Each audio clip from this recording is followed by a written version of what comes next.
So, I follow this guy on YouTube, Breakout Cards, and they made a video called "A John Wilkes Booth Card Just Sold for $100,000." And so I'm watching as this guy is such a dork. I think he's such a dork. But he makes non-sports card videos, and I like them because I'm a dork. And so they recently had an auction where they covered late 1800s and early 1900s non-sports stuff like this that I personally collect. And we're going to be talking about names like Mark Twain or Grant or Abraham Lincoln, taking a look at sales that go anywhere from $30,000 all the way. You can see we have a nice bold autograph here. Abraham Lincoln. Lincoln's one thing, okay, I guess.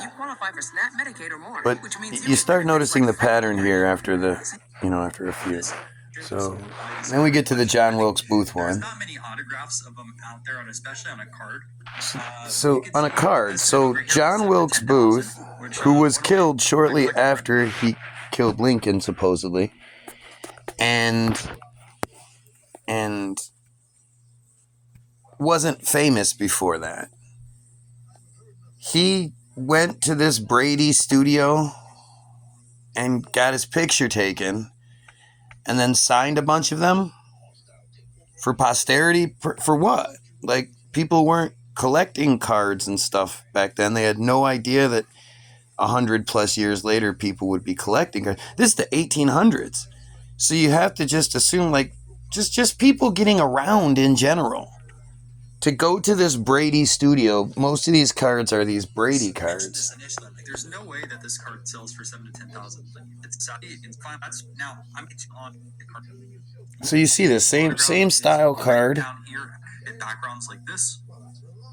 We have some signed by Kit Carson's. Yeah, I think this is a really cool piece. Kit Carson. Non-sports cards. He's in a lot of them. At least I personally have. Eisenhower, probably not a lot of cool. $10,000 item. Amazing. Over there. Famous photographers back in the 1800s. Here's another one. A famous photographer, W.T. Sherman. You'll see something as a Brady or an Anthony. A Brady or an Anthony. So these are these Brady cards that you get. Like, here's one, Charles Dickens did it, and he came and he signed a bunch of these. Here's one that is Nathaniel Hawthorne. Author James Garfield, President Garfield. Look how, does that look real to you?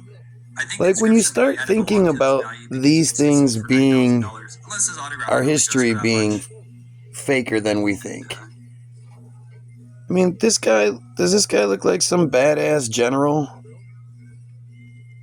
Looks all little and fake. I mean, the whole thing just looks fake. The uniform looks fake. All of it. But it was this one that really got me thinking about it. Custer went to the studio, stood for a picture, and then signed the back bit. I know we're not counting. This is pretty cool on the campus. He lived in very. But all of these, I mean, all of the Mark Twain, Henry Ford, these guys all. Jumping in, a young Twain in the year he married. Mark Twain, he went to the studio, the Brady studio, and he got his picture, Yeah. His picture taken, or whatever it may be. I mean, again, they would have to be in person because they wouldn't be making the pictures off of other pictures. And they weren't supposed to be. This Brady studio was a really famous studio, so you just think, like, all these historical characters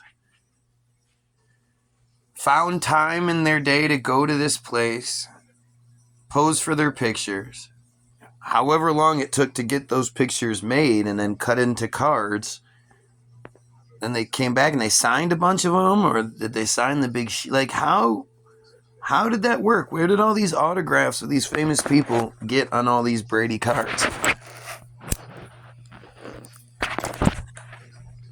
Really adds to the narrative, like something else is going on. Our history is manufactured. Our Tartaria, however you want to call it, the narrative we're given just isn't That's just silly. This is the 1800s, and we're not talking like late 18s. We're talking like, I mean, not like 1890s or whatever. We're talking like 1870s. This Twain here is from 1870. It says it at the bottom.